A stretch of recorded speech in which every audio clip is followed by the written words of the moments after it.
તો વિદ્યાર્થીઓ આપણે જે એલિફેટિક અને એરોમેટિક એમાઇન છે તેની બેઝિકતાની સરખામણી છે તે કરી.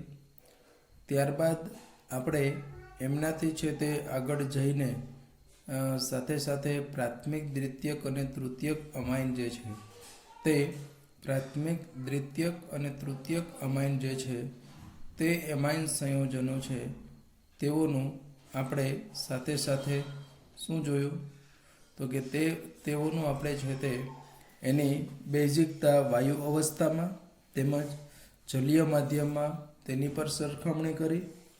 ત્યારબાદ આપણે હવે એનાથી આગળ જઈને જે એલિફેટિક સંયોજનો, એરોમેટિક સંયોજનો છે તે એરોમેટિક સંયોજનોમાં ઓર્થો અને પેરા સ્થાન ઉપર જે આપણા વિસ્થાપક સમૂહો આવે તો આવા સમૂહો છે તે કઈ રીતની બેઝિકતાની ઉપર અસર કરે છે તેમનો પણ છે તે અભ્યાસ કર્યો. એને આધારે અહીંયા આપણે જે કોયડો નંબર 13.4 છે તેનું અહીંયા આપણે પહેલાં તો સોલ્યુશન છે તે લઈ આવીએ. તો એ કોયડો આપણને એવું દર્શાવે છે કે નીચે દર્શાવેલ સંયોજનો છે તેઓને તેમની બેઝિક પ્રબળતાના ઉતરતા ક્રમમાં ગોઠવવાના છે. એની અંદર આપણી પાસે છે તે ઉતરતા ક્રમમાં જે આપણે ગોઠવવાના છે એની અંદર છે તે આપણી પાસે શું રહેલું છે તો કે એનિલિન છે, મિથાઇલેમાઇન છે, ડાયમિથાઇલેમાઇન અને એમોનિયા છે. તો આગળ આપણે ભણી ગયા છીએ કે ભાઈ એનિલિન જે છે તે આ પૈકી જે તૃતીયક અમાઇન જે છે આપણો, દ્વિતીયક અમાઇન જે છે તે આપણો સૌથી વધારે બેઝિક સ્વભાવ ધરાવતો હશે. બરાબર છે. અહીંયા આપણું જે છે તે એટલે કે જે ડાયમિથાઇલ એમાઇન જે છે C2H5 ટ્વાઇસ NH આ આપણો દ્વિતીયક અમાઇન છે. તે દ્વિતીયક એમાઇન છે તે સૌથી વધારે બેઝિક ગુણધર્મ ધરાવે. ત્યાર પછી આપણે ઇથાઇલ એમાઇન એટલે કે પ્રાથમિક એમાઇન C2H5 NH2. ત્યાર પછી આપણો એમોનિયા અને સૌથી ઓછો આપણું જે એમોનિયા કરતાં પણ ઓછો છે તે એનિલિન જે છે તે 6C6H5NH2 જે છે તે આપણું સૌથી ઓછો છે તે બેઝિકતાનો ગુણધર્મ ધરાવે છે. તો આ આપણે એની બેઝિકતાના ક્રમમાં જોયું. ત્યાર પછી આપણે છેલ્લે કાર્બાઇલ અમાઇન કસોટી છે તે જોઈ હતી. ત્યારબાદ હવે આજે આપણે આગળ જઈએ અને એની નાઇટ્રસ એસિડ સાથેની જે પ્રક્રિયાઓ છે તે નાઇટ્રસ એસિડ સાથેની પ્રક્રિયાનો અભ્યાસ અહીંયા કરવાનો છે. તો પહેલો પ્રશ્ન એ આવે કે નાઇટ્રસ એસિડ છે તે આપણે કોને કહીએ છીએ? તો સામાન્ય રીતે જે HNO2 છે, HNO3 એટલે નાઇટ્રિક એસિડ અને HNO2 એટલે આપણું નાઇટ્રસ એસિડ. અને આ નાઇટ્રસ એસિડ છે તે ખરેખર તો એનું કઈ રીતનું ઇન સિટુ જનરેશન થતું હશે કે એટલે NaNO2, સોડિયમ નાઇટ્રેટ અને HCl આ બંનેનું આપણે મિશ્રણ કરીએ તો એ બંનેના મિશ્રણથી આપણને HNO2 એટલે કે જે નાઇટ્રસ એસિડ જે છે તે નાઇટ્રસ એસિડ છે તે મળી આવે છે. હવે આ નાઇટ્રસ એસિડની આપણા જે પ્રાથમિક, દ્વિતીયક, તૃતીયક અમાઇન જે છે એમાં પણ જે આપણા એલિફેટિક અને એરોમેટિક અમાઇન્સ સંયોજનો જે છે તે અલગ અલગ પ્રક્રિયાઓ જે છે તે આપણને અલગ અલગ પ્રક્રિયાઓ છે તે આપે છે. હવે આ એસિડો કઈ રીતની અલગ અલગ પ્રક્રિયાઓ આપે છે તે અહીંયા આપણે સમજવાનો પ્રયત્ન છે તે કરીએ. તો પહેલાં આપણે રહીએ પ્રાથમિક એલિફેટિક અમાઇન જે છે તેની વાત કરીએ. સૌપ્રથમ છે તે એમાં છે તે આપણે પ્રાથમિક એલિફેટિક એમાઇન જે છે તેને અહીંયા વાત કરીએ. તો પ્રાથમિક એલિફેટિક એમાઇન એટલે આપણે એને જનરલી જો દર્શાવવું હોય તો આપણે એને RNH2 કહીએ છીએ. તો RNH2 જે છે એની પ્રક્રિયા આપણે નાઇટ્રસ એસિડ એટલે કે HNO2 સાથે કરીએ. અને આ HNO2 છે તે આપણને ખરેખર છે તે કઈ રીતનું મળે કે તે આપણને NaNO2 પ્લસ HClના મિશ્રણ આપણે જો કરીએ એમાંથી આપણને HNO2 છે એટલે કે નાઇટ્રસ એસિડ છે તે મળે. આ નાઇટ્રસ એસિડના પહેલા તબક્કામાં આપણને શું થાય તો કે ડાયએઝોનિયમ ક્ષાર બને છે N2 + Cl- એટલે ખરેખર આમાં અહીંયા આવું છે R N triple bond N. તો આ ટ્રિપલ બોન્ડ એન્ડ થાય છે એટલે નાઇટ્રોજન, આ નાઇટ્રોજન અહીંયા આપણે 4 સંયોજકતા એટલે એના ઉપર ધન વીજભાર આવશે અને એને બેલેન્સ કરવા માટે અહીંયા આપણો Cl- ક્લોરાઇડ આયન મળે છે. એટલે આજે આપણને મળે છે તે એલિફેટિક ડાયઝોનિયમ ક્ષાર. આજે મળ્યું તેને આપણે શું કહેશું તો કે એલિફેટિક ડાયએઝોનિયમ ક્ષાર જે છે તે એલિફેટિક ડાયએઝોનિયમ ક્ષાર જે છે તે આપણને આ પ્રક્રિયાથી છે તે મળી આવે છે. પણ આ ક્ષાર છે તે કેવો છે તો કે ખૂબ જ અસ્થાયી છે. એટલે આ ખૂબ જ અસ્થાયી હોવાને લીધે એની અંદર છે તે શું થાય છે તો કે એ અસ્થાયી હોવાને લીધે એ તરત જ છે તે પાણી સાથે પ્રક્રિયા કરી દે. દ્રાવણ છે આપણું એમાં ઓલરેડી પાણી હશે જ, એટલે એમાંથી આપણને શું મળી જશે તો કે એક તો આલ્કોહોલ મળશે, બીજું આપણને એમાંથી N2 આ જે છે તે N2 વાયુ છે તે છૂટો પડશે અને ત્રીજું છે તે આપણને HCl છે તે મળે છે. એટલે એનો અર્થ એવો થયો કે એલિફેટિક પ્રાથમિક એમાઇન છે તેમાં જે આપણને મધ્યવર્તી ડાયએઝોનિયમ ક્ષાર મળે છે તે મધ્યવર્તી ડાયએઝોનિયમ ક્ષાર છે તે અસ્થાયી હોય છે અને તે અસ્થાયી હોવાને લીધે આપણે શું થઈ છે એમનું તો કે તે ક્ષાર અસ્થાયી હોવાને લીધે તેનું તરત જ છે તે આલ્કોહોલની અંદર છે તે રૂપાંતરણ થઈ જાય છે. બરાબર છે. અને આપણને આ રીતનું છે તે શું મળે છે તો કે આ રીતનો આપણે આનો ઉપયોગ ક્યાં કરી શકીએ છીએ તો કે ખાસ કરીને આપણે જોશું જે જૈવિક અણુઓમાં જે પ્રોટીન આવે છે આપણા, તે પ્રોટીન છે તે એમિનો એસિડના બનેલા હોય છે. તો આવા એમિનો એસિડની અંદર જે છે તેના નાઇટ્રોજનનું માપન કરવા માટે આપણને આ પ્રક્રિયા છે તે ઉપયોગી બને છે. બીજી આપણે જોઈએ તે એટલે કે એરોમેટિક પ્રાથમિક એમાઇનની વાત કરીએ. આ એલિફેટિક જોયા, ત્યાર પછી આપણે વાત કરવાની છે તે એરોમેટિક પ્રાથમિક એમાઇન જે છે તે એરોમેટિક પ્રાથમિક એમાઇન જે છે તે એરોમેટિક પ્રાથમિક એમાઇન સંયોજનોની અહીંયા આપણે જે પ્રક્રિયા કરવાની છે એની અંદર ધારો કે હું એનિલિન લઈશ NH2, તો એની આપણે આ એનિલિન જે એરોમેટિક પ્રાથમિક એમાઇન છે એની પ્રક્રિયા આપણે NaNO2 HCl સાથે કરીએ એટલે જેને આપણે કહીએ નાઇટ્રસ એસિડ કહીએ છીએ તે મળશે. પણ આ પ્રક્રિયા ખૂબ જ ઓછા તાપમાને એટલે 273 થી 278 કેલ્વિન એટલે કે 0 થી કેટલા થયા કે 5 ડિગ્રી સેલ્સિયસ થયું. આટલા નીચા તાપમાને જે છે તે નીચા તાપમાને છે તે આ પ્રક્રિયા છે તે આપણે કરવાની હોય છે. તો આટલા નીચા તાપમાને આપણે આ પ્રક્રિયા કરીએ તો એમાંથી જે આપણને મળે છે એમાંથી જે બેન્ઝીન ડાયઝોનિયમ ક્લોરાઇડ મળે છે, અહીંયા N ટ્રિપલ બોન્ડ N ઉપર પ્લસ આવશે, અહીંયા Cl-, એટલે આને કહેવાય બેન્ઝીન ડાયઝોનિયમ ક્લોરાઇડ. આનું નામ શું આપણે આપશું કે બેન્ઝીન આટલું, પછી આ N2 એટલે કે ડાયએઝોનિયમ અને Cl- છે એટલે કે ક્લોરાઇડ. તો આ આપણને મળ્યું તે બેન્ઝીન ડાયઝોનિયમ ક્લોરાઇડ મળ્યું. બાય પ્રોડક્ટ તરીકે આપણને અહીંયા NaCl અને જે પાણીનો અણુ છે તે અહીંયાથી કેવો થાય છે તો કે દૂર થાય છે. ખાસ કરીને આપણે માત્ર જે અહીંયા જે વાત કરી છે તે પ્રાથમિક એમાઇન જે છે તે પ્રાથમિક એમાઇન છે તેમની જ વાત કરેલી છે. જો આપણો દ્વિતીયક એમાઇન હોય અથવા તો તૃતીયક એમાઇન હોય તો એમની આ જે પ્રક્રિયા છે એ પ્રક્રિયા થોડી જુદી રીતે થાય છે. બરાબર છે. એનો આપણે પછી અભ્યાસ કરીશું. અત્યારે આપણે માત્ર જે એલિફેટિક અને એરોમેટિક જે પ્રાથમિક એમાઇન જે છે દ્વિતીયક હોય તો એમાંથી N નાઇટ્રોસો કમ્પાઉન્ડ મળે છે, પણ અહીંયા આપણે ચર્ચા કરતા નથી N નાઇટ્રોસો કમ્પાઉન્ડ જે મળે છે એની. તો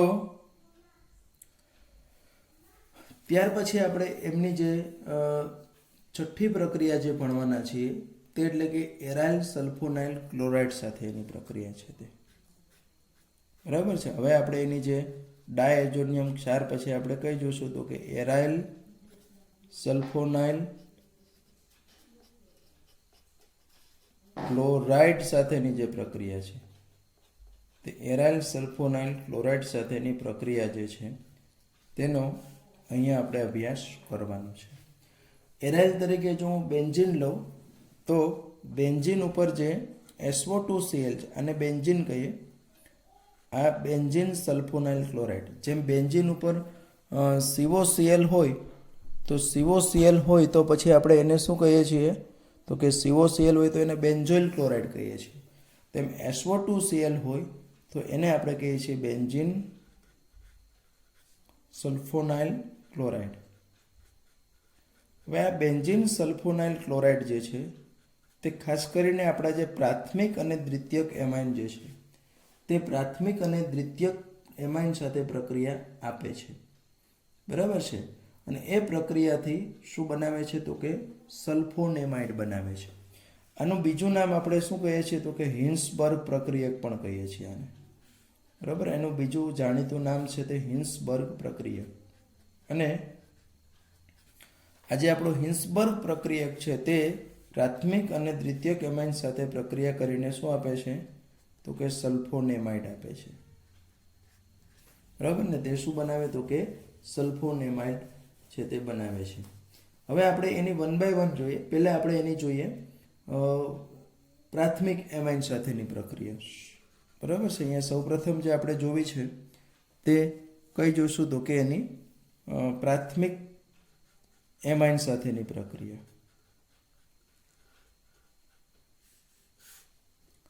તો બેન્ઝીન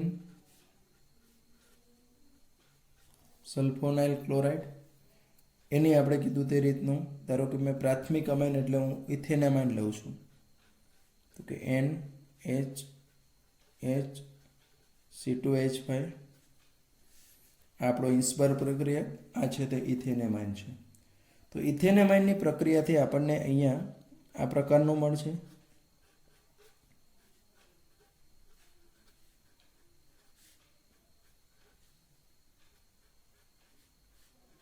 NHC2H5. તો આજે આપણને મળ્યું તે કયો મળ્યો તો કે N-ઇથાઇલ બેન્ઝીન સલ્ફોનેમાઇડ. આજે મળ્યો તે શું મળ્યો આ N એટલું એટલે સલ્ફોનેમાઇડ બેન્ઝીન સલ્ફોનેમાઇડ થયું. પણ નાઇટ્રોજન સાથે આપણો ઇથાઇલ સમૂહ જોડાયેલો છે એટલે આપણે એને કહીશું N-ઇથાઇલ બેન્ઝીન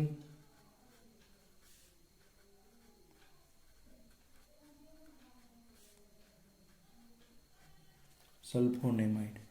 હવે અહીંયા એક બીજી અગત્યની વસ્તુ એ છે કે આ જે N-ઇથાઇલ બેન્ઝીન સલ્ફોનેમાઇડ બનેલું છે આપણું, એમાં નાઇટ્રોજન સાથે આજે આપણો હાઇડ્રોજન જોડાયેલો છે.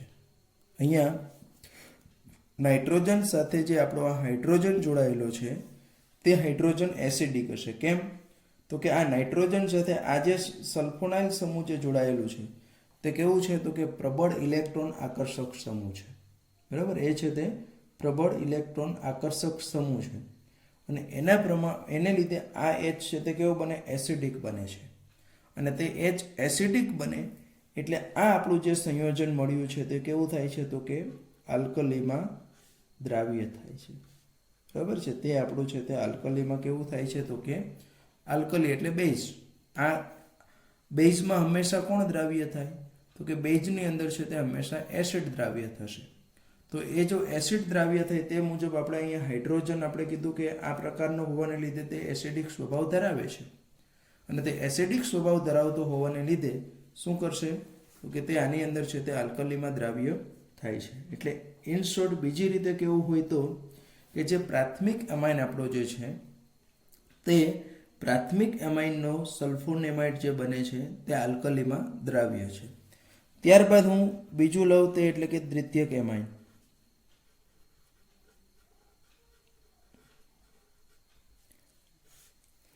તો ધારો કે અહીંયા આપણે દ્વિતીયક એમાઇન તરીકે ડાઇથાઇલ એમાઇન લઈએ અને એની જે પ્રક્રિયા જે છે તે આપણે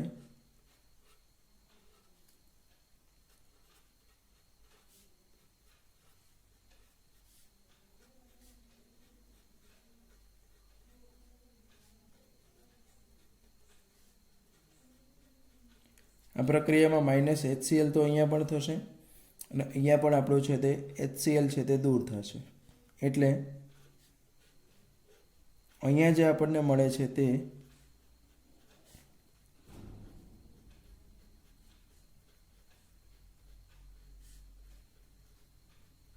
અહીંયા જે આપણને મળ્યું તે શું મળ્યું? N ડાઈ ઇથાઇલ બેન્ઝીન સલ્ફોનેમાઇડ. આજે આપણું N ડાઈ ઇથાઇલ બેન્ઝીન સલ્ફોનેમાઇડ જે છે એમાં તમે જોઈ શકો કે અહીંયા નાઇટ્રોજન પાસે છે તે શું છે? હાઇડ્રોજન છે જ નહીં. જો અહીંયા હાઇડ્રોજન હોત તો આપણે એવું કહી શકીએ કે તે એસિડિક સ્વભાવ ધરાવે છે, અને એ જો એસિડિક સ્વભાવ ધરાવતો હોય તો છે તે આપણે એની અંદર છે તે એ કહી શકીએ કે એ એસિડિક સ્વભાવ ધરાવતો હોય તો તે આલ્કલીમાં દ્રાવ્ય થાય. એટલે કે જે આ દ્વિતીયક એમાઇન જે છે તે દ્વિતીયક એમાઇનનો જે છે તેની પાસે સલ્ફોનેમાઇડ પાસે હાઇડ્રોજન જ નથી, એટલા માટે તે એસિડિક નથી, અને એટલા માટે છે તે કેવો હશે? તો કે આલ્કલીમાં અદ્રાવ્ય હશે.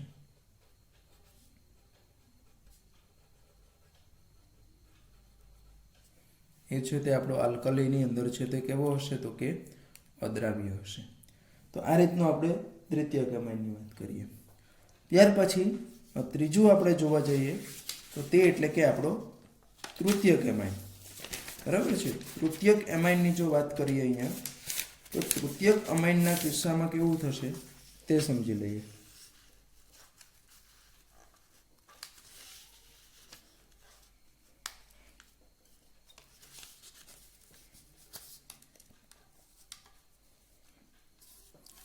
તો અહીંયા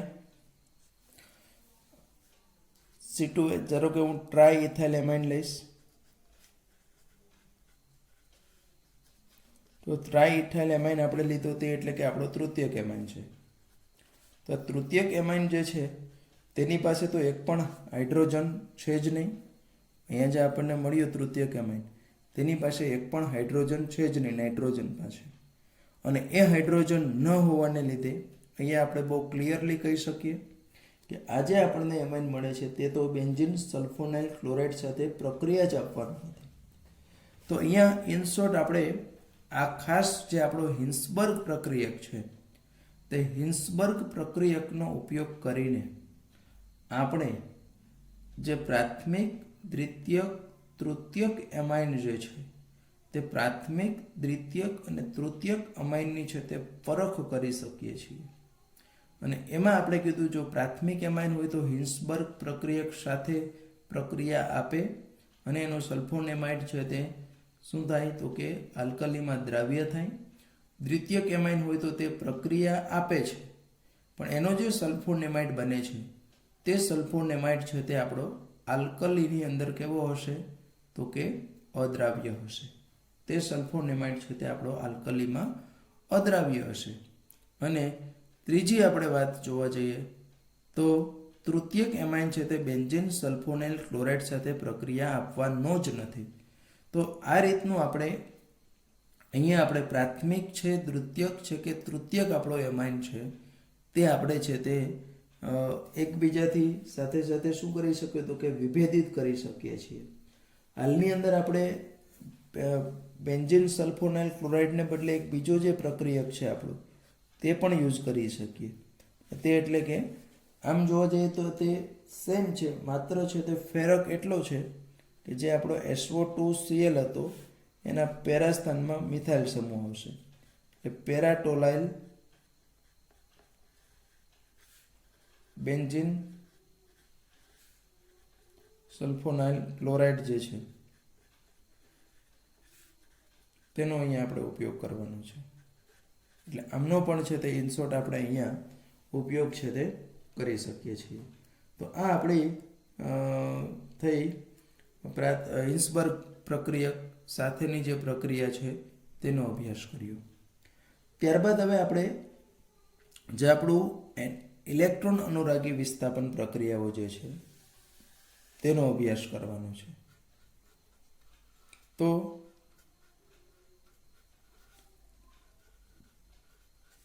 ઇલેક્ટ્રોન અનુરાગી વિસ્થાપન પ્રક્રિયાઓ, તો તમે જાણો છો ઇલેક્ટ્રોન અનુરાગી વિસ્થાપન પ્રક્રિયાનો અભ્યાસ કરવો હોય તો એના માટે આપણે શું ધ્યાનમાં લેવું પડે, તો કે એના માટે છે તે આપણે એરોમેટિક રિંગ એટલે કે જે બેન્ઝીન રિંગવાળા જે છે તે, અને બેન્ઝીન રિંગવાળા એટલે તમને ખબર છે કે કયો, તો કે આપણો એનિલિન, અથવા તો બીજી રીતે કહેવું હોય તો આપણે એરોમેટિક એમાઇન જે છે તે એરોમેટિક એમાઇન જે છે તેનો અહીંયા આપણે કન્સિડર કરવું પડે છે.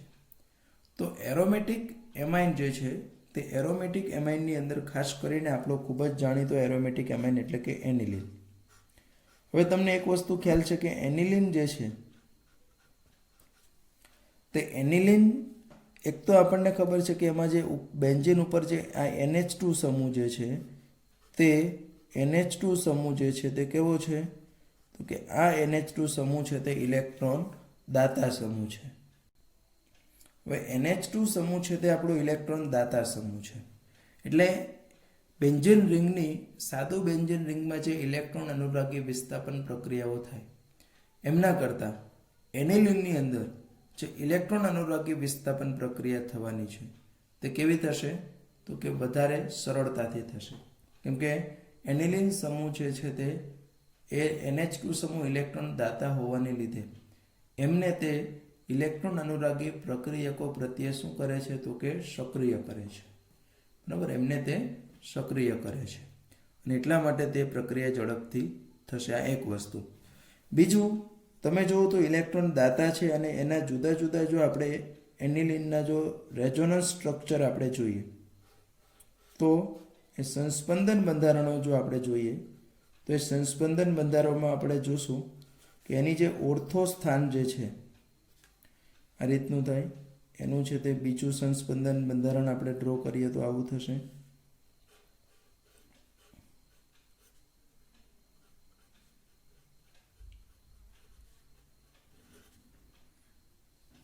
એટલે અહીંયા છે તે બંધ આવશે, અહીંયા વીજભાર આવશે, અહીંયા ઓલરેડી હતો. આપણે ત્રીજું એનું સંસ્પંદન બંધારણ દોરીએ તો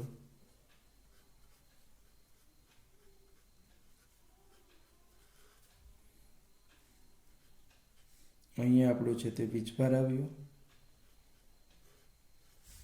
અને ચોથું આપણે ડ્રો કરીએ તો એની અંદર છે તે આપણને શું મળે છે, તો કે પાછું એનિલિન મળી જશે.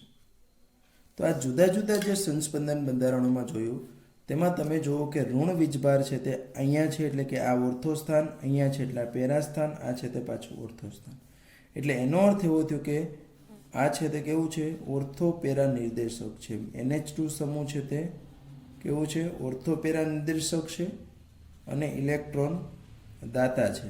એટલે આ બેન્ઝીન રિંગને તે ઇલેક્ટ્રોન અનુરાગી પ્રક્રિયક પ્રત્યે જે છે તે ઇલેક્ટ્રોન અનુરાગી પ્રક્રિયક પ્રત્યે છે તે વધારે સક્રિય કરે છે. બરાબર છે. આ બંને વસ્તુને આપણે અહીંયા ધ્યાનમાં રાખીશું અને તે આધારે એમની આગળની જે પ્રક્રિયાઓ જે છે તે આગળની પ્રક્રિયાઓ છે તેનો આપણે અભ્યાસ કરીશું.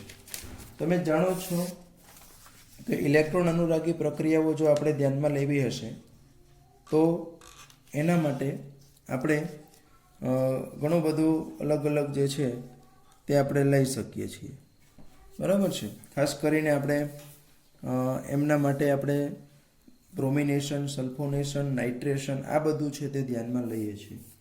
એમાં સૌપ્રથમ આપણે જે લેવું છે તે એટલે કે બ્રોમિનેશન.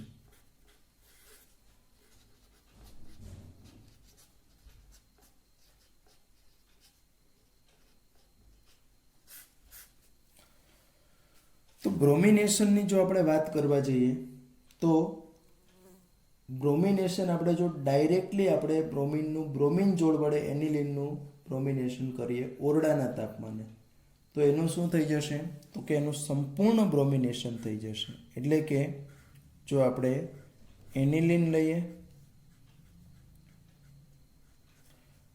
આ એનિલિન માટે આપણે 3 મોલ Br2, પણ આ બ્રોમિનેશન આપણે માત્ર શું લીધું, બ્રોમિન જળ વડે ડાયરેક્ટ,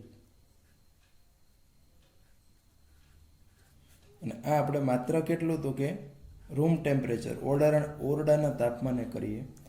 તો એ રીતનું જો આપણે કરવા જઈએ તો એની અંદર છે તે શું થશે તો કે એનું સંપૂર્ણ બ્રોમિનેશન થઈ જાય, એને 2,4,6 ટ્રાયબ્રોમો એનિલિન છે તે મળશે.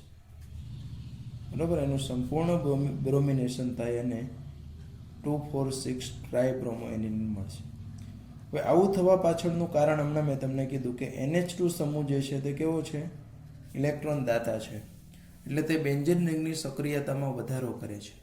અને તે એ વધારો કરે છે એટલા માટે આપણે શું કરી શકીએ છીએ તો કે એ વધારો કરતી હોવાને લીધે આપણે એની પ્રક્રિયા છે તે સરળતાથી થાય છે. અને એ પ્રક્રિયા સરળતાથી થતી હોવાને લીધે એની અંદર આપણે એમનું 2,4,6 ટ્રાયબ્રોમો એનિલિન જે છે તે 2,4,6 ટ્રાયબ્રોમો એનિલિન મળશે, પ્લસ 3 હાઇડ્રોજનમાંથી આપણને HBr છે તે છૂટો પડે છે. તો એક આ પ્રક્રિયા થઈ. પણ હવે જો મારે અહીંયા પ્રશ્ન એ છે કે જો મારે સિલેક્ટિવલી માત્ર આપણે જો ઓર્થો અથવા તો પેરાવાળી જ નિપજ જોતી હોય, અહીંયા તો આપણને ઓર્થો પેરા દરેક સ્થાન વિસ્થાપિત થઈ ગયા અને ટ્રાયબ્રોમો નિપજ મળી છે. એને બદલે જો મારે જે નિપજની જરૂર છે તે નિપજ આપણને જો કેવી મળી હોય તો કે માત્ર ને માત્ર છે તે આપણને ઓર્થો અથવા તો પેરા સ્થાન જે છે આપણું તે ઓર્થો અને પેરા સ્થાન પૂરતી જ જો આપણે જોતી હશે તો એના માટે શું કરવાનું છે, તો ઓબ્વિયસલી એના માટે જે આ NH2 સમૂહ છે તેને થોડોક નિષ્ક્રિય કરવાનું છે. અને NH2 સમૂહને જો મારે નિષ્ક્રિય કરવો હશે તો તે NH2 સમૂહને હું કઈ રીતનું નિષ્ક્રિય કરી શકું તે આપણે અહીંયા જોવાનું છે. તો NH2 સમૂહને નિષ્ક્રિય કરવા માટે આપણે શું કરી શકીએ તો કે NH2 સમૂહને બ્લોક કરીએ છીએ. એના માટે એનું એસિટાઇલેશન કરી દઈશું, અને એ એસિટાઇલેશન માટે આપણે એસિટિક એનહાઇડ્રેટ અથવા તો એસિટાઇલ ક્લોરાઇડ આવું વાપરી શકીએ છીએ. એટલે આવું થઈ જશે. ધારો કે હું NH2 સમૂહ છે, આ બીજો પ્રોટેક્શન ડીપ્રોટેક્શનનો આખો એક કન્સેપ્ટ છે. એની પ્રક્રિયા જો હું એસિટિક એનહાઇડ્રેટ CH3CO2O એની સાથે કરું તો એમાંથી એસિટિક એસિડ છૂટો પડે, અને એને તટસ્થ કરવા માટે આપણે પિરિડીન જે છે તે પિરિડીન એઝ અ બેઝ તરીકે આપણે એનો ઉપયોગ છે તે કરીએ છીએ. બરાબર ને, ત્યાં પિરિડીનનો બેઝ તરીકે આપણે ઉપયોગ કરીએ છીએ, અને એમાંથી આપણને NHCOCH3 મળ્યું. બરાબર છે, એમાંથી આપણને મળ્યું NHCOCH3. હવે જો આપણે એનું બ્રોમિનેશન કરીએ તો આ COCH3 ને લીધે NH સમૂહ છે તે ડીએક્ટિવ બનશે, અને એને લીધે હવે પછી બ્લોક કર્યા પછી જો આપણે એનું બ્રોમિનેશન કરીએ, એ બ્રોમિનેશન જનરલી આપણે કરીએ એસિટિક એસિડમાં. એસિટિક એસિડમાં જો આપણે એનું બ્રોમિનેશન કરીએ તો એમાંથી આપણને મુખ્ય નિપજ જે છે તે માત્ર મુખ્ય નિપજ કઈ મળશે તો કે પેરા નિપજ જે છે આપણને NHCOCH3 આ એજ ઇટ જ રહેશે.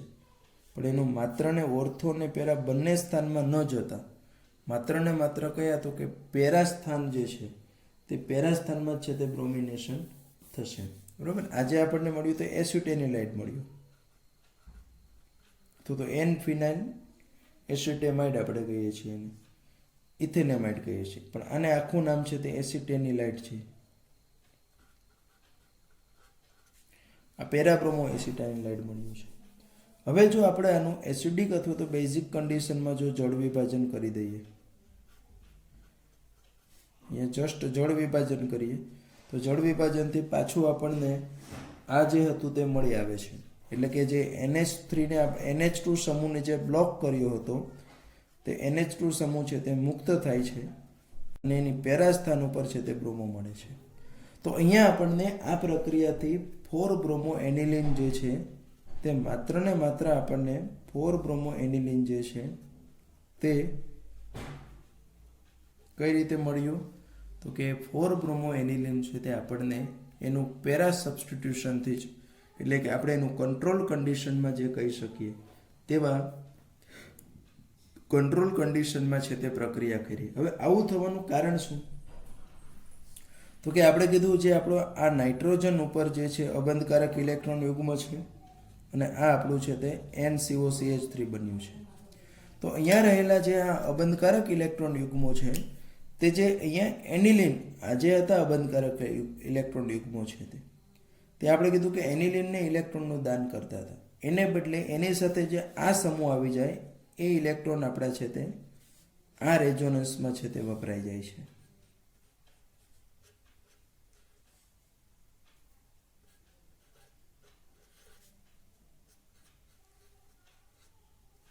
બરાબર છે. આ પ્રકારના જે એના સંસ્પંદન બંધારણો છે તે આ પ્રકારના સંસ્પંદન બંધારણમાં એ આપણા જે અબંધકારક નાઇટ્રોજન ઉપરના ઇલેક્ટ્રોન હતા કે જે બે એરોમેટિક રિંગને દાન કરતા હતા અને એને લીધે એરોમેટિક રિંગ છે તે વધારે સક્રિય બનતી હતી. એ અબંધકારક ઇલેક્ટ્રોન યુગ્મો છે તે અહીંયા આ સંસ્પંદનમાં વપરાય જાય. એ સંસ્પંદનમાં વપરાય જાય એટલા માટે એમાંથી આપણને છે તે આ પ્રકારનું છે તે મળે છે કે જેથી કરીને આ જે એરોમેટિક રિંગ જે છે તેની ઇલેક્ટ્રોન અનુરાગી પ્રક્રિયકો પ્રત્યેની જે સક્રિયતા હતી તે સક્રિયતાની અંદર તે શું કરે છે? તો કે એમની એ સક્રિયતાની અંદર છે તે ઘટાડો કરે છે. બરાબર, એની અંદર છે તે ઘટાડો કરે છે અને તે ઘટાડો કર્યા બાદ એમાંથી આપણને છે તે યોગ્ય છે તે જોઈતી આપણને જે હતી તે નીપજ. એટલે આ કેમેસ્ટ્રીમાં આખે આને પ્રોટેક્શન અને ડીપ્રોટેક્શનનો કન્સેપ્ટ કહેવામાં આવે છે. પહેલાં આપણે આ NH2 સમૂહનું અહીંથી પ્રોટેક્શન કર્યું અને આપણને ઈચ્છિત નીપજ મળી ગઈ. પછી એનું પાછું શું કરી દીધું? તો કે ડીપ્રોટેક્શન છે તે આપણે કરી દીધું છે. તો આ રીતનું આપણે બ્રોમિનેશન જો ડાયરેક્ટ કરીએ તો આપણને બહુ વિસ્થાપિત મળે છે અને આ રીતનું પહેલાં બ્લોક કર્યા પછી કરીએ તો આપણને છે તે એક જ આપણે ઈચ્છિત નિપજ જે છે તે મળી આવે છે. એવી જ રીતનું આપણે જે નાઇટ્રેશન છે તે નાઇટ્રેશનનો પણ છે તે અહીંયા અભ્યાસ છે તે કરવાનો છે. બીજી આપણે ઇલેક્ટ્રોન અનુરાગી વિસ્થાપન પ્રક્રિયા જેમ પહેલી બ્રોમિનેશન જોઈ તેમ અહીંયા આપણે જોવું છે તે નાઇટ્રેશન.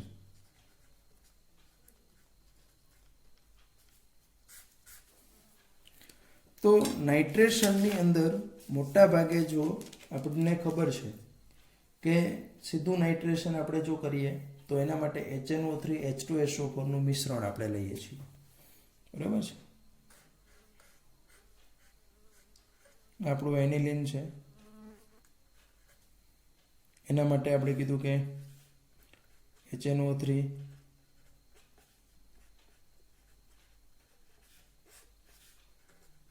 સામાન્ય રીતે આપણે છે તે 288 કેલ્વિન જેવા ટેમ્પરેચરે કરીએ છીએ. તો હવે હમણાં જ આપણે કીધું કે NH2 સમૂહ જે છે તે ઓર્થોપેરા નિર્દેશક છે. એટલે એમાંથી આપણને એક તો ઓર્થોનાઇટ્રો મળવું જોઈએ એનિલિન, બીજું છે તે આપણને પેરાનાઇટ્રો એનિલિન મળવું જોઈએ. છતાં પણ આમાં આપણને છે તે મેટાનાઇટ્રો એનિલિન પણ મળે છે.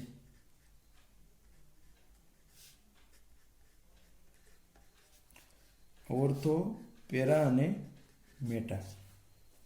તો આ કન્ડિશનમાં આપણે જો જોવા જઈએ તો આમાંથી પેરા છે તે આપણને 51% મળે છે. બરાબર છે. ઓર્થો છે તે માત્ર આપણને 2% જ મળે છે અને મેટા જે ખરેખર મળવો જ ના જોઈએ તે આપણને કેટલો મળે છે? 47% મળે છે. અહીંયા આપણે જે મેટાનાઇટ્રો એનિલિન છે તે તો આપણે ઈચ્છિત પ્રોડક્ટ જ નથી. કેમ કે આપણે કીધું કે NH2 સમૂહ છે તે માત્ર ને માત્ર છે તે ઓર્થો પેરા નિર્દેશક જ છે. તો તે જો ઓર્થો પેરા નિર્દેશક જ હોય તો પછી એના મેટા સ્થાન ઉપર નિપજ ખરેખર તો મળવી જોઈએ નહીં. છતાં પણ છે તે અહીંયા આપણને મેટા સ્થાન ઉપર નિપજ મળે છે. તો એનું કારણ શું? તો કે એનું કારણ માત્ર એક જ છે કે જે આપણને નાઇટ્રો એનિલિન છે તે અહીંયા એસિડિક કન્ડિશનમાં આપણે આ પ્રક્રિયા કરીએ છીએ અને એ એસિડિક કન્ડિશનથી આપણને શું થશે? ઓકે એચ પ્લસને લીધે અહીંયા એક મધ્યવર્તી એનિલિનિયમ આયન બની જાય, એટલે કે NH3+. આ એનિલિન છે આપણું, આ એનિલિનિયમ આયન છે. હવે આ એનિલિનિયમ આયન જે એસિડની હાજરીને લીધે જે બને તે કેવું છે, તો કે મેટા નિર્દેશક છે. આ કેવું છે, તો કે મેટા નિર્દેશક છે. ખ્યાલ આવ્યો? એટલે કે એનિલિન બરાબર છે કે ઓર્થોપેરા છે, પણ NH2 ને બદલે જે NH3+ બની જાય છે, એટલે કે જે એનિલિનિયમ આયન બની ગયું, તે બનવાનું કારણ શું, તો કે નાઇટ્રેશન આપણે એસિડિક કન્ડિશનમાં કરીએ છીએ, અને એસિડિક કન્ડિશનમાં H+ છે તે એનિલિનનું એનિલિનિયમમાં રૂપાંતરિત કરી દે છે, અને એ જે આપણો એનિલિનિયમ હતો તે કેવો છે, તો કે મેટા નિર્દેશક છે. અને એ મેટા નિર્દેશક હોવાને લીધે અહીંયા આપણને આ જે 47% જે છે તે 47% મેટા નિપજ મળે છે, જે ખરેખર મળતી હોવી જોઈએ નહીં. અને એ મળવાનું એકચ્યુઅલ રીઝન છે આપણે જોવા જઈએ તો તે આપણું આ છે કે એની અંદર છે તે આ રીતનું આપણને જોવા મળે છે. હવે અહીંયા પણ આપણે જોયું કે આ નાઇટ્રેશન કરવાથી આપણને બધું જ મિશ્રણ મળ્યું ઓર્થો મેટા પેરાનું. પરંતુ જો મારે સિલેક્ટિવલી પેરા પ્રોડક્ટ જ જોઈતી હશે તો શું કરવાનું, તો કે જેમ આપણે આગળ કર્યું તે રીતનું, કે જે આપણો NH2 સમૂહ છે તે NH2 સમૂહને એસિટાઇલેશન કરીને શું કરી દેવાનું છે, તો કે બ્લોક કરી દેવાનું છે. તો એ આપણે જોઈએ. એનિલિન જે છે આપણો,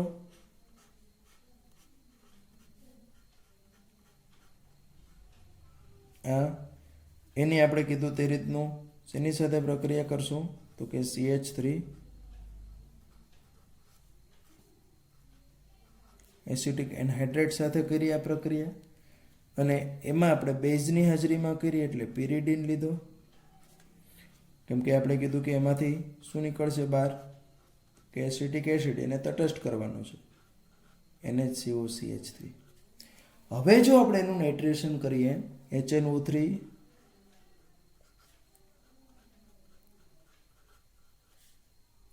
H2SO4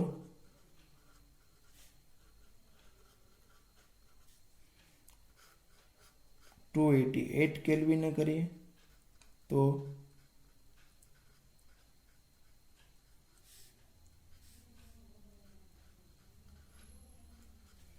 માત્ર ને માત્ર આપણને પેરા ઉપર જ નાઇટ્રેશન થશે. અને એનું જો આપણે હવે એસિડ અથવા તો બેઝની હાજરીમાં શું કરીશું, તો કે જળ વિભાજન જો કરીએ તો એમાંથી છે તે આપણને શું મળે, NH2 અને NO2 પેરા નાઇટ્રો એનિલિન જે છે તે આપણને પેરા નાઇટ્રો એનિલિન છે તેમાંથી મળે છે. આ એસિટેનિલાઇટ, આ પેરા નાઇટ્રો એસિટેનિલાઇટ અને પેરા નાઇટ્રો એનિલિન મળ્યું. તો જેમ બ્રોમિનેશનમાં પણ આપણે જેમ કીધું હતું, એક જ જો આપણે નિપજ જોતી હોય તો એનું આ રીતનું આપણે બ્લોક કરીએ અને બ્લોક કરીને આપણને એની નિપજ મળે છે. એવી જ રીતનું જો નાઇટ્રેશન આપણે કરીએ તો નાઇટ્રેશનની અંદર પણ આપણે આ રીતે જે છે તેમનું અટકાવી શકીએ છીએ, એટલે કે એમને છે તે આવી કંટ્રોલ કન્ડિશનમાં છે તે આપણે દર્શાવી શકીએ છીએ. ત્યાર પછી નાઇટ્રેશન બાદ આપણે એનું જે સલ્ફોનેશનની જે પ્રક્રિયા છે તે સલ્ફોનેશનની જે પ્રક્રિયા છે એનો અહીંયા અભ્યાસ કરવાનો છે આપણે. તો સલ્ફોનેશનમાં પણ તમે જાણો છો કે સલ્ફ્યુરિક એસિડ જે છે તે આપણે લેવાનું છે. તો એ પ્રક્રિયાની અંદર કઈ રીતનું થશે, તો અહીંયા આ છે તે હું એનિલિન લઉં છું, એટલે કે NH2. તો આ જે એનિલિન આપણું જે છે તે એનિલિનનું હવે આપણે સલ્ફોનેશન એટલે કે H2SO4 ની હાજરીમાં ફ્યુમિંગ H2SO4 કેવું આપણે લઈએ છીએ. તો એમાં બે H2SO4 માં બે પાર્ટ છે, એક H+, બીજું HSO4-. તો આનો જે આપણે આગળ કીધું કે એનિલિન છે તે બેઝ છે, એટલે એસિડની હાજરીમાં એમાંથી શું બનશે, એનો ક્ષાર બનશે, એટલે કે પ્રોટોન સ્વીકાર છે તે. એ પ્રોટોન સ્વીકાર એટલે NH2 નું શું બની જાય તો કે NH3+. અને NH3+ બની ગયું પછી હવે બાકી એટલે H+ છે તે અહીંયા જોડાઈ ગયું, સમજો H+ છે તે અહીંયા જોડાઈ ગયું. હવે એ એનિલિનિયમ આયન બન્યું તેને તટસ્થ કોણ કરશે તો કે જે આપણું આ HSO4- રહ્યું તે. એટલે આ આખું શું બન્યું એનિલિનિયમ હાઇડ્રોજન સલ્ફેટ. આ આખું શું બન્યું તો કે એનિલિનિયમ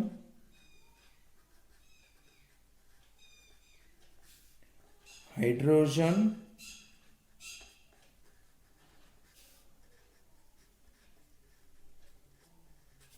સલ્ફેટ.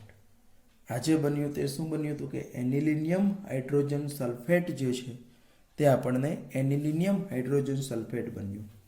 હવે આ જે એનિલિનિયમ હાઇડ્રોજન સલ્ફેટ બન્યું છે તેને આપણે જો ગરમ કરીએ 453 થી 473 કેલ્વિન ટેમ્પરેચર એને ગરમ કરીએ તો એની રીએરેન્જમેન્ટ થાય છે. અને રીએરેન્જમેન્ટ થઈને એમાંથી આપણને આવું મળશે,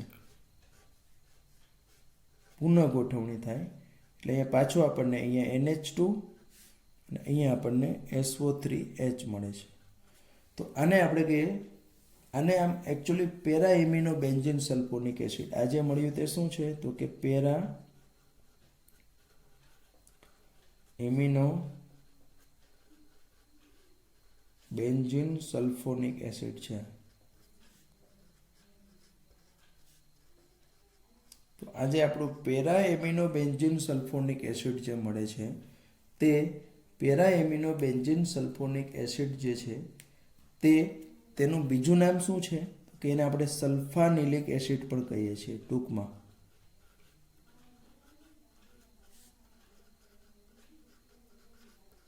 એન્થ્રાલિનિક અને સલ્ફાનિલિક આવા બે એસિડ છે.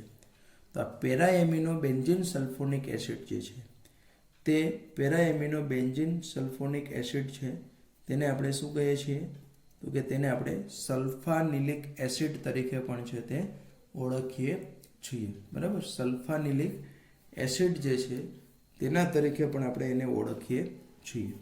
હવે આની અંદર એક બીજી વિશિષ્ટ ઘટના જોવા મળે છે કે આમાંથી હવે આ તમે જુઓ કે બેઝિક ગુણધર્મ ધરાવે છે, આ એસિડિક ગુણધર્મ ધરાવે છે. એટલે હવે તે ઇન્ટરનલી અંદર છે તે એસિડ બેઝ તરીકે વર્તે છે. તો એ જે વર્તે છે એને લીધે શું થશે તો કે NH2 છે તે પ્રોટોન સ્વીકારીને NH3+ ધન આયનમાં રૂપાંતરિત થશે. અને જે આપણું SO3H હતું તે SO3H છે તે પ્રોટોન ગુમાવી અને SO3- આયનમાં રૂપાંતરિત થાય છે. અને આ જે બન્યું તેને આપણે કહીએ છીએ જ્વિટર આયન. આવા રીતનું જે બને છે તેને કહેવાય જ્વિટર આયન. એટલે કોઈ એક જ ખાસ કરીને જે ઓર્ગેનિક સ્પીસીઝ હોય તે ઓર્ગેનિક સ્પીસીઝ એક જની અંદર જો એસિડ અને બેઝ બંને હોય તો એવા સંજોગોમાં એક પ્રોટોન આપે, બીજો સ્વીકારે, એક ધનાયન બને, એક ઋણાયન બને. અને આવો એક જ અણુમાં આ પ્રકારનો ધનાયન અને ઋણાયન હાજર હોય તેને આપણે કહીએ છીએ જ્વિટર આયન. બરાબર, it is known as zwitter ion. ને આપણે શું કહીએ છીએ કે એને છે તે આપણે જ્વિટર આયન તરીકે છે તે ઓળખીએ છીએ. હવે એ જે આપણું જ્વિટર આયન જે છે તે અહીંયા બને છે. તો આ આપણે જોઈએ એની જે સલ્ફોનેશનની જે પ્રક્રિયા છે કે જે પ્રક્રિયા દરમિયાન આપણે કીધું કે સૌપ્રથમ આપણે એમાંથી એનિલિનિયમ હાઇડ્રોજન સલ્ફેટ મળે છે પ્રોટોન સ્વીકારીને NH3+, એનો કાઉન્ટર આયન ઋણ છે તે હાઇડ્રોજન સલ્ફેટ બન્યું. એને આપણે ગરમ કર્યું તો એમાંથી સલ્ફાનિલિક એસિડ બન્યું. અને એમાં સલ્ફાનિલિક એસિડમાંથી આ એક સતત બનતી ઘટના છે કે એ SO3H પ્રોટોન આપે એટલે NH3+ અને આ SO3- આ ધન અને ઋણ બંને આયન છે એટલે આપણે એને કહીએ છીએ જ્વિટર આયન. બરાબર, તો આ પ્રકારની જે ઘટના જે છે તે જ્વિટર આયન અહીંયા બને છે. ત્યાર પછી આપણે એની બીજી પ્રક્રિયાની વાત કરીએ તો સલ્ફોનેશન પછી આપણે જે ઇલેક્ટ્રોન આપણે બ્રોમિનેશન જોયું, નાઇટ્રેશન જોયું, સલ્ફોનેશન જોયું. ત્યાર પછી આપણે એની હવે ફ્રીડલ ક્રાફ્ટ પ્રક્રિયાઓ.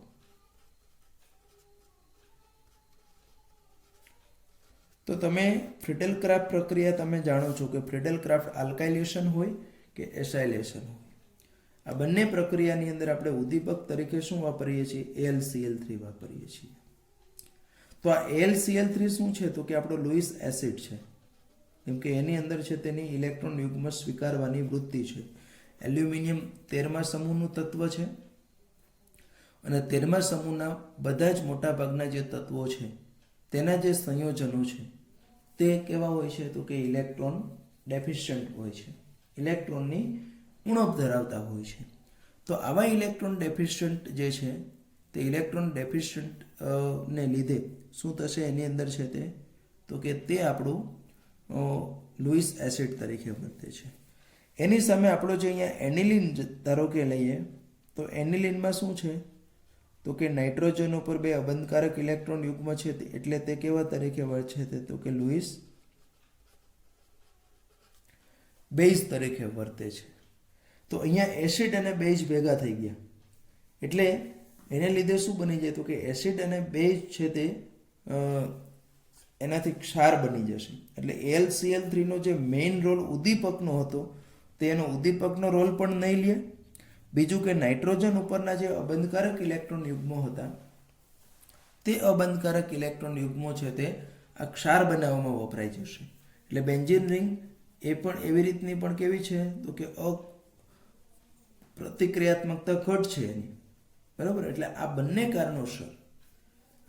કારણોસર આપણે છે તે એવું અહીંયા કહી શકીએ કે આજે આપણી પ્રક્રિયા જે છે તે પ્રક્રિયાની અંદર છે તે શું થાય છે? તો કે એની અંદર છે તે આપણે અહીંયા જેમ તમને સમજાવ્યું છે તે મુજબ કે તે આપણે ફ્રીડલ ક્રાફ્ટ જે બંને પ્રક્રિયાઓ છે આલ્કાઇલેશન અને એસાઇલેશન, આ બંને જ ફ્રીડલ ક્રાફ્ટ પ્રક્રિયાઓ જે છે તે આપણને એનિલિન છે તે આપતો નથી. તો અહીંયા આપણે એની દરેક જે હતી બ્રોમિનેશનથી સ્ટાર્ટ કર્યું, બ્રોમિનેશન, નાઇટ્રેશન, સલ્ફોનેશન, આ બધી પ્રક્રિયાઓ આપે તેવી છે. પણ ફ્રીડલ ક્રાફ્ટ ન આપવાનું કારણ AlCl3 એના માટે ઉદ્દીપક તરીકે વપરાય છે તે ખરેખર લુઈસ એસિડ છે, એનિલિન છે તે લુઈસ બેઝ છે. એસિડ બેઝ કરીને ક્ષાર બની જાય એટલે હવે AlCl3 નો જે રોલ છે ઉદ્દીપક તરીકેનો એ રોલ છે તે આપણને અહીંયા જોવા મળશે નહીં. અને એવી જ રીતનો જે આપણો NH2 ઉપરના નાઇટ્રોજન વપરાય જ્યાંથી તે બેન્ઝીનને આ પ્રક્રિયા પ્રત્યે કેવી બનાવે છે? તો કે અપ્રતિક્રિયાત્મક છે તે બનાવે છે. તો અહીંયા આપણે મોટાભાગની જે થિયરી છે તે આપણે ભણી ગયા. ત્યાર પછી આપણે ડાયઝોનિયમ ક્ષાર છે પણ તે આપણે આ વખતે છે તે તમે જાણો છો તે મુજબ એને આપણે ધ્યાનમાં લેવાના નથી. ખરેખર ઇન્ટરેસ્ટિંગ ટોપિક છે પણ આપણને કીધું છે એટલે આપણે એને ધ્યાનમાં લેશું નહીં. ત્યાર પછી આપણને 13.4 થી 13.8 છે તે લખાણ સંબંધિત પ્રશ્નો છે. તો આ જે લખાણ સંબંધિત પ્રશ્નો છે તે આપણે જોઈ લેશું અને ત્યાર પછી આપણે આ ચેપ્ટરનું જે સ્વાધ્યાય જે છે તે જ લગભગ બાકી રહેશે અને કોયડો 1-2 છે તે બાકી રહેશે. એટલે તે આપણે છે તે જોશું. આગળ આપણે છે તે આનું સ્વાધ્યાય કન્ટિન્યુ કરીએ અથવા તો આપણે છે તે નવું ચેપ્ટર છે તે કરીએ. શું કરવાનું છે તે આપણે આગળ છે તે નક્કી કરીશું. ઓકે, તો આજે છે તે આપણે અહીંયા સુધી રાખીએ. વધારે સમય હોય તો તમે હવે રીડિંગ કરજો થોડી વાર છે તે.